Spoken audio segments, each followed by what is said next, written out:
Os decretos eternos de Deus.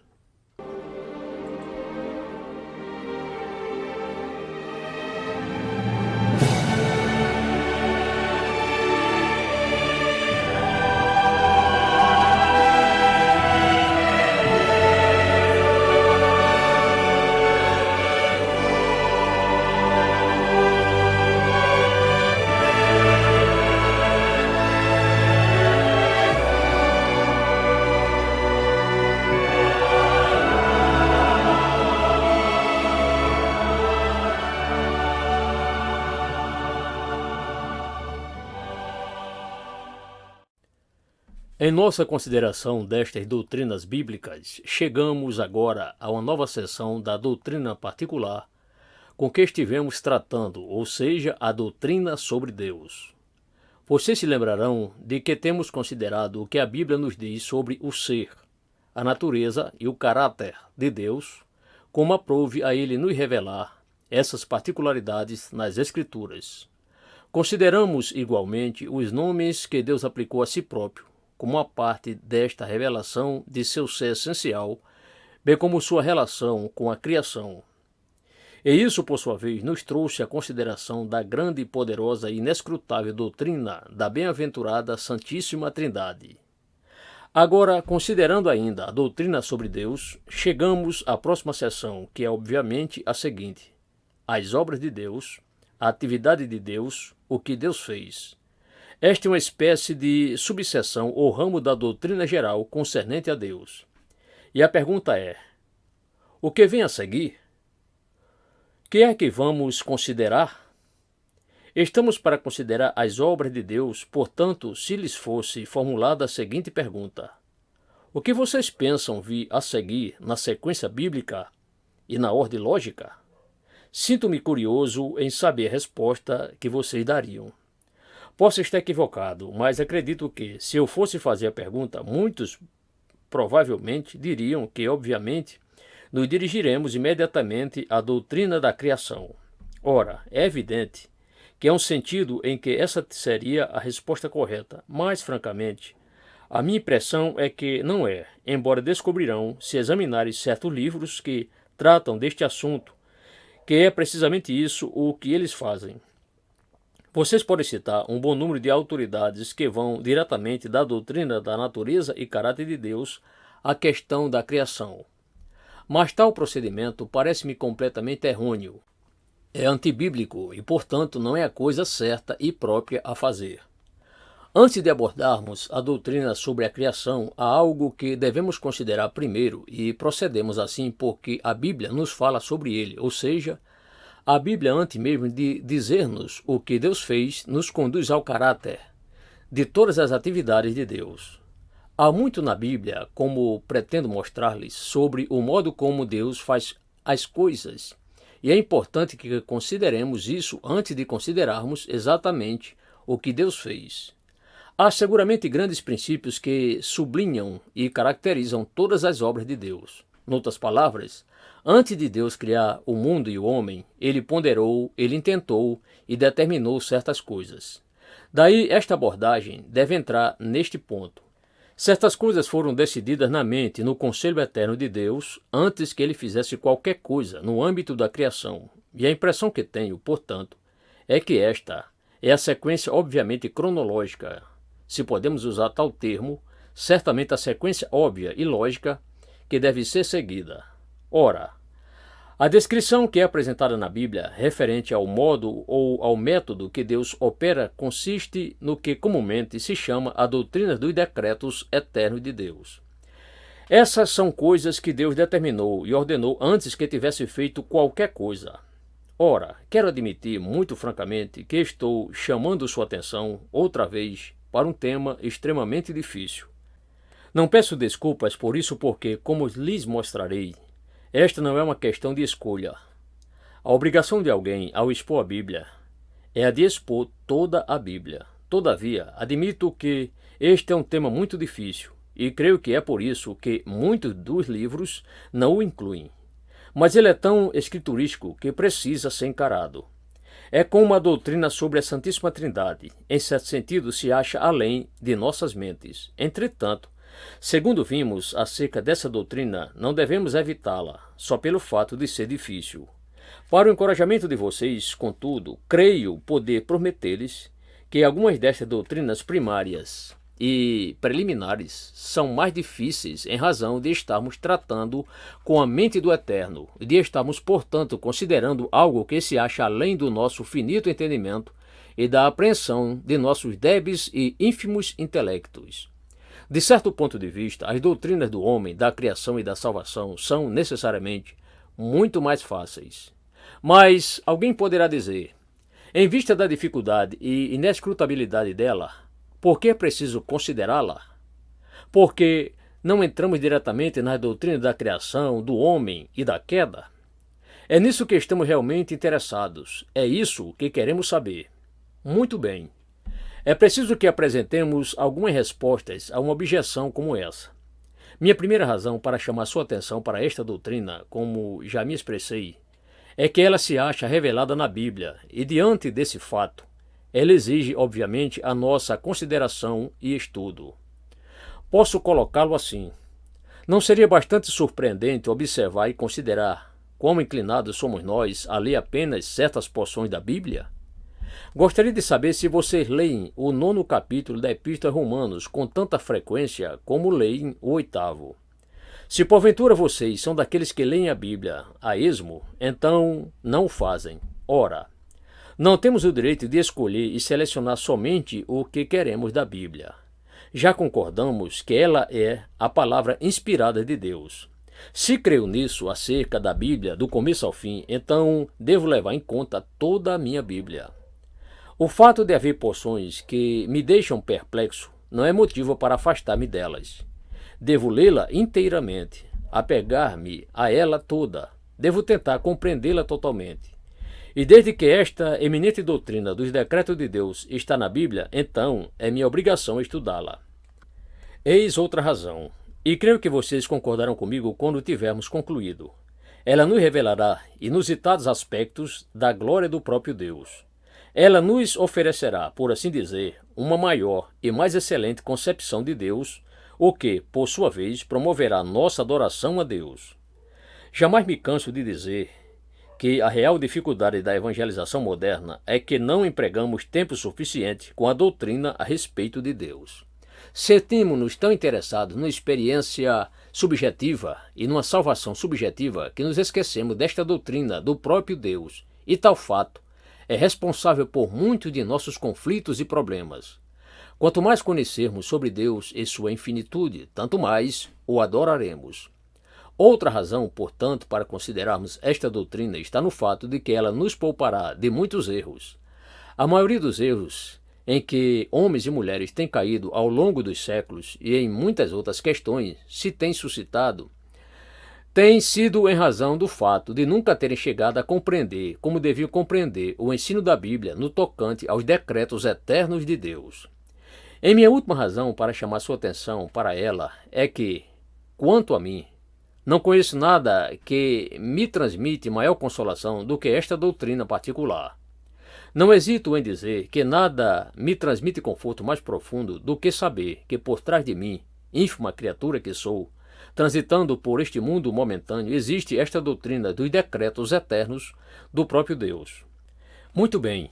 Se essa é a razão por que estamos considerando, então deixe-me dizer apenas uma palavra sobre como a consideraremos e como tal coisa é tão importante. A primeira coisa que temos a fazer quando estamos considerando esta doutrina consiste em livrar-nos de nossos preconceitos e de todo e qualquer gênero de espírito partidário. Pelo termo espírito partidário, quer dizer que todos nós somos inclinados a assumir certas posições e, inconscientemente, estamos às vezes muito mais preocupados em defender o que pensamos ser aquilo em que temos sempre crido, do que em descobrir a verdade. A outra forma negativa é que não devemos aproximar-nos deste tema filosoficamente. Sei que continuo falando sobre isso. A filosofia é uma grande maldição na esfera da fé cristã, porque, por implicação, a filosofia é sempre algo que se inclina a entender todas as coisas como um todo. Esse é o intento da filosofia, avaliar tudo com a mente humana.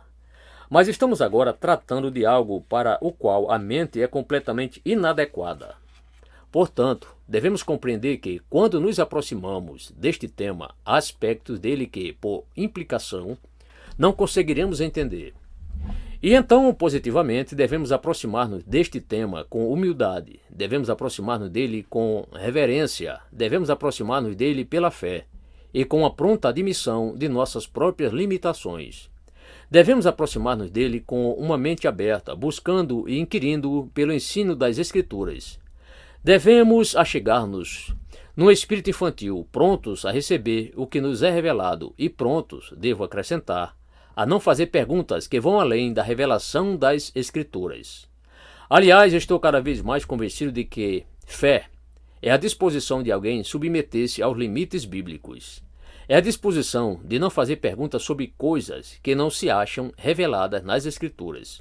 Fé consiste em dizer, muito bem, levarei em conta tudo quanto é registrado na Bíblia, e não quero saber de nada mais além disso. Estou satisfeito com a revelação. Devemos aproximar-nos desta grande doutrina dessa forma. Acima de tudo, é preciso que compreendamos que há certas coisas que, com nossas mentes finitas, não seremos capazes de conciliar umas com as outras. Ora, estou tentando evitar o uso de termos técnicos o quanto posso. Todavia, aqui devo introduzir a palavra antinomia. Não é antinômio. O que é antinomia? É aquela posição em que nos são dadas duas verdades, as quais, por nós mesmos, não podemos conciliar. Há certas antinomias finais na Bíblia e, como pessoas de fé, devemos estar dispostos a aceitar tal fato. Quando alguém diz, mas você não pode conciliar esses dois, você deve prontamente dizer, é verdade, não posso. Não presumo ser capaz de fazê-lo, eu não sei, só creio no que é dito nas Escrituras. Pois bem, aproximamo-nos desta grande doutrina assim. À luz das coisas que já consideramos sobre o ser, a natureza e o caráter de Deus, esta doutrina dos decretos eternos deve ser deduzida como uma necessidade suprema e absoluta. Devido Deus ser quem é e o que Ele é, Ele tem de operar da maneira como Ele opera. Como temos visto, todas as doutrinas da Bíblia são consistentes umas com as outras, e quando estamos considerando alguma doutrina específica, devemos lembrar que ela deve ser sempre consistente com todas as demais. Portanto, quando decidimos estudar o que a Bíblia nos afirma sobre o modo como Deus age, devemos tomar cuidado para não dizermos algo que contradiga o que já afirmamos sobre sua onisciência, sua onipotência e todas as demais coisas que juntos temos concordado estarem nas Escrituras. Ora, tendo dito tudo isso, permitam-me fazer uma afirmação positiva da doutrina e, a fim de torná-la clara, pô-la-ei na forma de uma série de princípios. O primeiro é que, desde a eternidade, Deus tem tido um plano imutável com referência às suas criaturas. A Bíblia está constantemente fazendo uso de uma frase como esta, antes da fundação do mundo. Vejam Efésios 1, verso 4. Como o apóstolo Paulo disse sobre o nascimento de nosso Senhor, mas vinda a plenitude dos tempos, Gálatas 4, verso 4. Podemos colocá-lo em termos negativos. Deus jamais faz algo com indiferença. Nunca há algo incerto em suas atividades. Poderia pô-lo ainda noutra forma. Deus jamais tem uma segunda reflexão. Lembre-se de que já concordamos que Ele é onisciente e onipresente, que Ele conhece tudo desde o princípio até o fim. Portanto, Ele não pode ter uma segunda reflexão. Nada é acidental, casual, incerto ou fortuito. Deus tem um plano, um propósito definido sobre a criação, sobre os homens e as mulheres, sobre a salvação, sobre a vida neste mundo, na sua totalidade, sobre o fim de tudo, sobre o destino final. Tudo o que Deus tem feito é causado, segundo o seu próprio plano eterno. E esse é fixo, certo, imutável e absoluto. Essa é a primeira afirmação. A segunda consiste em que o plano de Deus compreende e determina todas as coisas e eventos de toda espécie que acontecem. Se vocês creem que Deus determinou certos fins, então precisam crer que Ele determina tudo o que conduz a esses fins. Se creem que Deus decidiu criar um dado ponto, que Ele decidiu que o fim do mundo, de acordo com o tempo, deve suceder num dado ponto, seguramente, se o fim é determinado, tudo o que conduz a esse fim deve ser também determinado. E vocês compreendem que há também uma espécie de inter-relação entre todos os eventos e coisas que acontecem, e que todos estão se dirigindo para esse fim. Desse modo, a doutrina dos decretos eternos de Deus declara que todas as coisas são finalmente determinadas e decretadas por Ele. Por conseguinte, se tudo está determinado por Deus, devem-se incluir necessariamente as ações livres, as ações voluntárias de agentes livres e voluntários. Ora, essa é uma afirmação fundamental. Deixe-me fragmentá-la um pouco e apresentar-lhes a evidência escriturística. Com respeito ao sistema como um todo, isso é colocado muito claramente pelo apóstolo Paulo. Diz ele, de tornar a congregar em Cristo todas as coisas na dispensação da plenitude dos tempos, tanto as que estão nos céus como as que estão na terra. Nele, digo, em quem também fomos feitos herança, havendo sido predestinados conforme o propósito daquele que faz todas as coisas, segundo o conselho da sua vontade. Efésios 1, versos 10 e 11. Com efeito, isso se aplica a todas as coisas. Paulo está falando ali do cosmo como um todo, sendo unido em Cristo, e ele diz que Deus irá realizar isso dessa maneira. Em seguida, temos mais evidência escriturística a demonstrar que Deus, dessa maneira, governa, controla e determina os eventos que aparentam aos nossos olhos ser totalmente fortuitos. No livro de Provérbios lemos, a sorte se lança no regaço, mas do Senhor procede toda a sua disposição. Provérbios 16, 33. Chamamos sorte uma questão de probabilidade e casualidade. Não é verdade?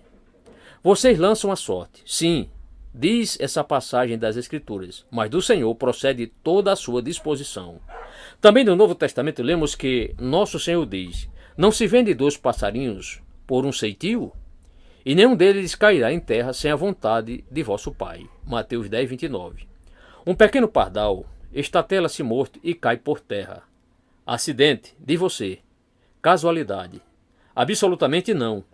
Nenhum deles cairá em terra sem a vontade de vosso Pai. A vida de um pequeno pardal está nas mãos de Deus. Ele, porém, prossegue. E até mesmo os cabelos da vossa cabeça estão todos contados. Versículo 30. Há eventos que parecem ser totalmente acidentais, no entanto, são controlados por Deus. Em seguida, tomem nossas lições livres. Leiam Provérbios 21, verso 1.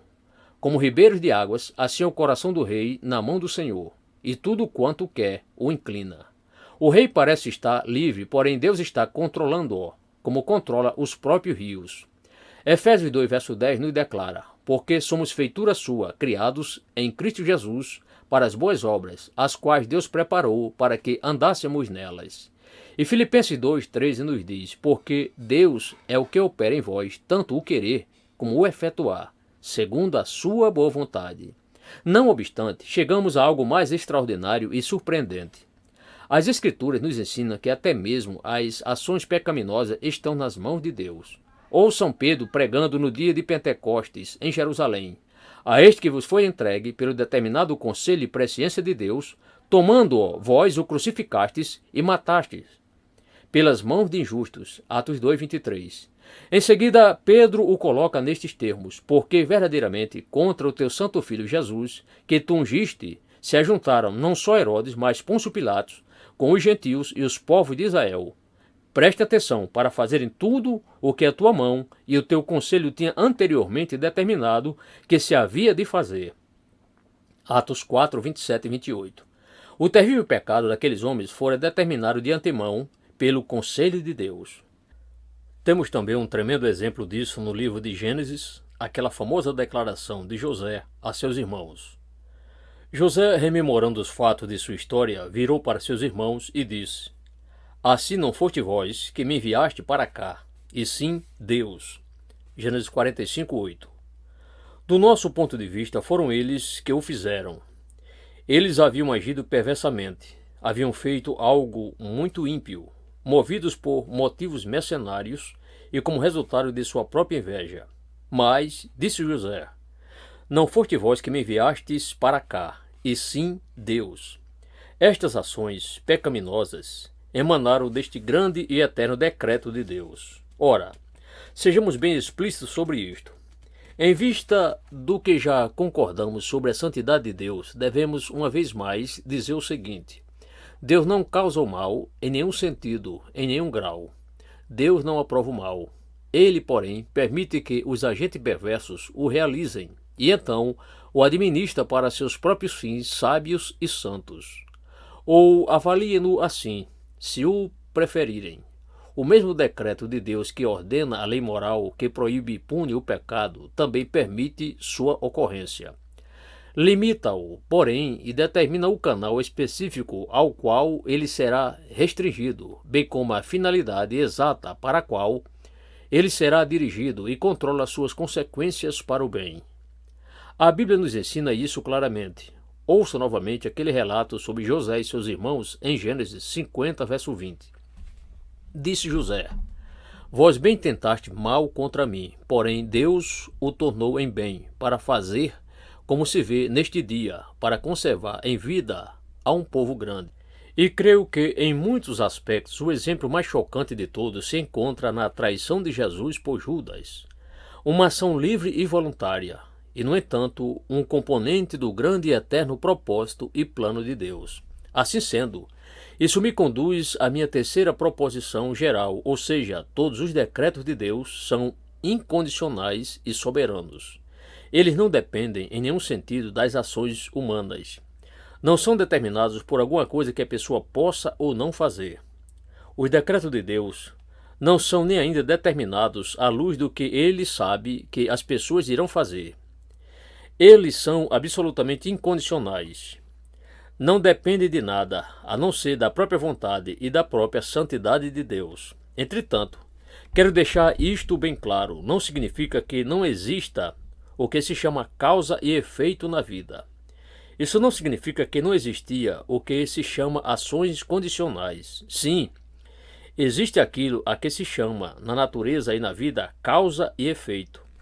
O que a doutrina afirma, porém, é que cada causa e efeito, bem como as ações espontâneas, são componentes do decreto do próprio Deus. Ele determinou agir dessa maneira particular. Deus decretou que o fim que ele tem em vista está cumprido, certa e inevitavelmente, e que nada poderá impedi-lo nem frustrá-lo. Deixe-me apresentar-lhes agora a minha evidência para tudo isso. Tomem a profecia de Daniel. E todos os moradores da terra são reputados em nada, e segundo a sua vontade, ele opera com o exército do céu e os moradores da terra. Não há quem possa estorvar sua mão e lhe diga: que fazes? Daniel 4:35. Nada pode impedir a mão de Deus, nem mesmo questioná-la. Ou então, ouçam a Nosso Senhor afirmar este mesmo fato em Mateus 11, 25 e 26. Graças te dou, ó Pai, Senhor do céu e da terra, que ocultaste estas coisas aos sábios e entendidos, e as revelastes aos pequeninos. Sim, ó Pai, porque assim te aprouve. Porque Deus tem escondido estas coisas aos sábios e entendidos, e as revelado aos pequeninos? Só existe uma resposta: porque assim te aprouve, porque assim pareceu bem aos seus olhos. Paulo também afirma a mesma coisa, e nos predestinou para filhos de adoção por Jesus Cristo para si mesmo, segundo o beneplácito de sua vontade. Efésios 1, verso 5. Recomendo-lhes um cuidadoso estudo na primeira metade do primeiro capítulo da Epístola aos Efésios. Atentem bem para tudo o que ela diz, e saberão que tudo o que Deus tem feito é sempre segundo o beneplácito de sua vontade. Nada mais absolutamente. É inteiramente pela graça. Mas, naturalmente, vocês encontrarão esta doutrina afirmada ainda mais claramente naquele grande e poderoso capítulo 9 da Epístola aos Romanos. Desejo, neste momento, enfatizar especialmente o versículo 11. Vocês descobrirão que ele é um versículo entre parênteses, porém, que grandioso versículo, que declaração! Porque, não tendo eles ainda nascido, nem tendo feito bem ou mal, para que o propósito de Deus, segundo a eleição, ficasse firme, não por causa das obras, mas por aquele que chama. O argumento de Paulo consiste em que Deus decretara que o mais velho servisse ao mais jovem, porque, mesmo antes que houvesse nascido, ele havia dito: amei Jacó e aborreci Esaú. Versículo 13. Por quê? Vocês perguntam: Deus amou Jacó, porém odiou Esaú? Foi em razão do que eles fizeram? Não. Antes que nascessem, antes mesmo que fossem concebidos, Deus escolheu Jacó e não Esaú. Não tinha nada a ver com suas obras, em sentido algum. O propósito de Deus é incondicional e absolutamente soberano. Ouçam a Paulo dizendo novamente: que diremos, pois? Que há injustiça da parte de Deus? De maneira nenhuma. Romanos 9,14. Que Deus os livre de chegarem a tal conclusão. É impossível. Pois, diz a Moisés: compadecer-me-ei de quem me compadecer, e terei misericórdia de quem eu tiver misericórdia. Assim, pois, isto não depende do que quer, nem do que corre, mas de Deus, que se compadece. Porque diz a Escritura a Faraó: para isto mesmo te levantei, para em ti mostrar o meu poder, para que o meu nome seja anunciado em toda a terra. Logo, pois, compadece-se de quem quer e endurece a quem quer. Romanos 9, 15 a 18.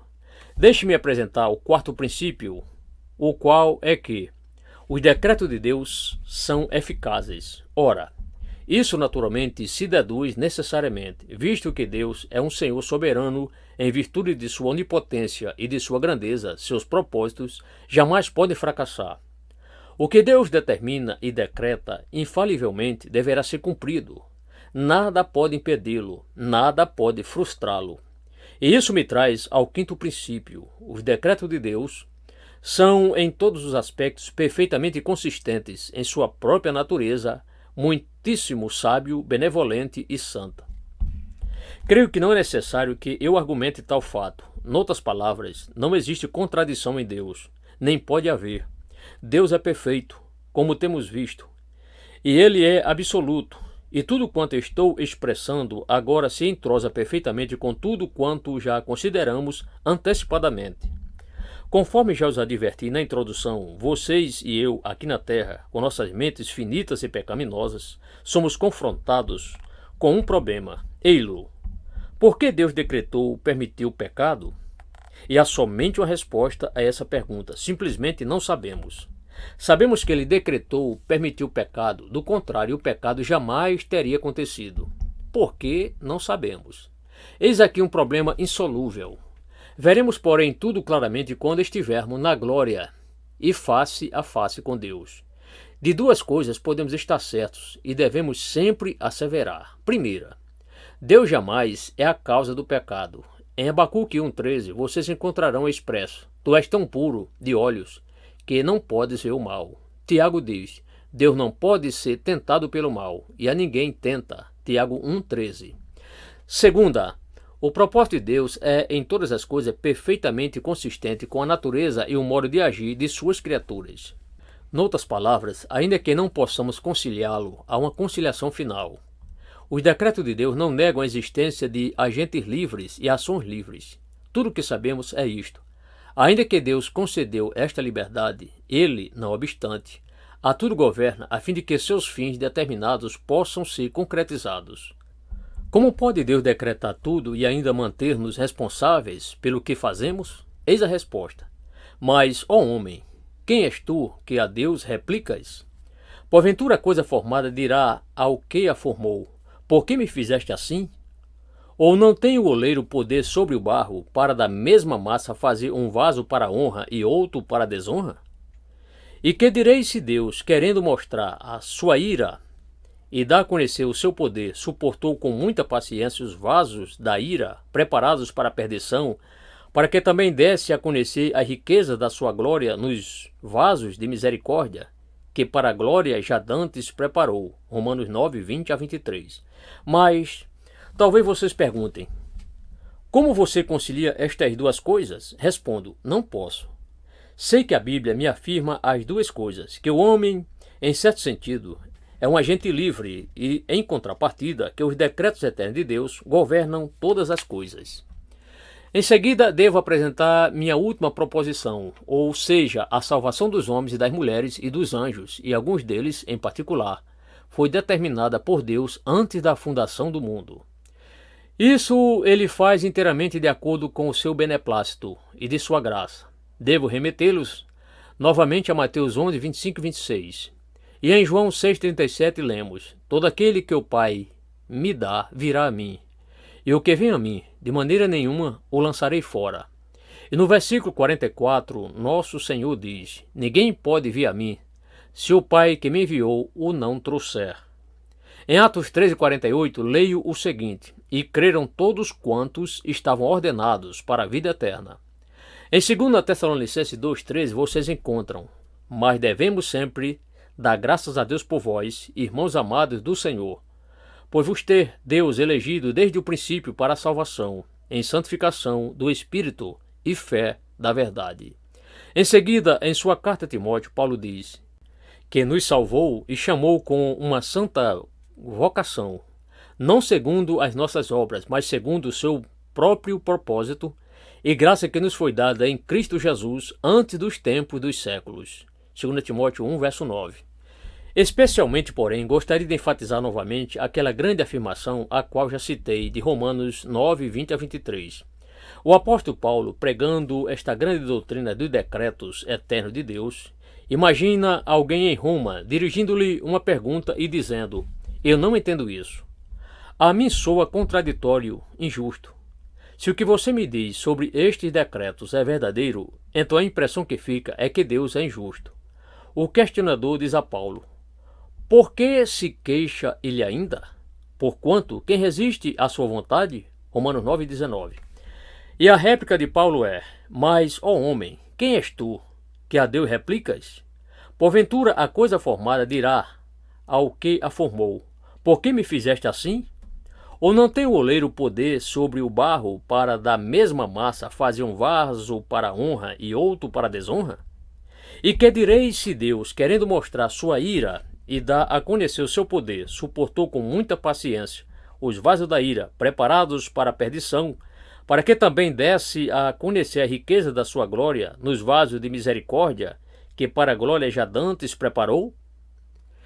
Eis aí a resposta do apóstolo, eis aí a resposta das Escrituras, eis aí, portanto, a resposta de Deus a nós e por nós, enquanto estamos neste mundo passageiro. Ela se acha além de nós. Não podemos aprender o supremo funcionamento da mente de Deus. Não adianta perguntar: por que isso? E por que aquilo? Por que Deus levantou Faraó? Por que ele escolheu Jacó e não Esaú? Por que ele nos castiga se todas as coisas estão determinadas e decretadas? A resposta é: mas, ó homem, quem és tu? Vocês estão opondo sua própria mente contra a de Deus. Estão ignorando quão ínfimos vocês são, quão finitos vocês são, quão pecaminosos em resultado da queda. Vocês têm que abrir mão do entendimento até chegarem à glória. Tudo o que vocês têm a fazer aqui no momento é crer que Deus é sempre consistente consigo mesmo e aceita o que ele explícita e abertamente nos revelou sobre seus decretos eternos, sobre o que ele determinou e decidiu antes mesmo que criasse o mundo. E, acima de tudo, compreendam que, se vocês são filhos de Deus, é em razão de Deus o ter determinado. E o que ele determinou a seu respeito é indiscutível, seguro e certo. Nada e ninguém pode jamais tirá-lo de suas mãos, nem tampouco levá-lo a renunciar seu propósito com relação a vocês. A doutrina dos decretos eternos de Deus existiu antes da fundação do mundo. Ele me conheceu, conheceu a vocês, e os nossos nomes foram escritos no livro da vida do Cordeiro, antes mesmo que o mundo fosse criado, antes mesmo que vocês e eu, ou algum outro, entrássemos nele. Curvemo-nos diante de sua majestade, humilhemo-nos em sua augusta presença, submetamo-nos à revelação que ele tão graciosamente se agradou em nos comunicar.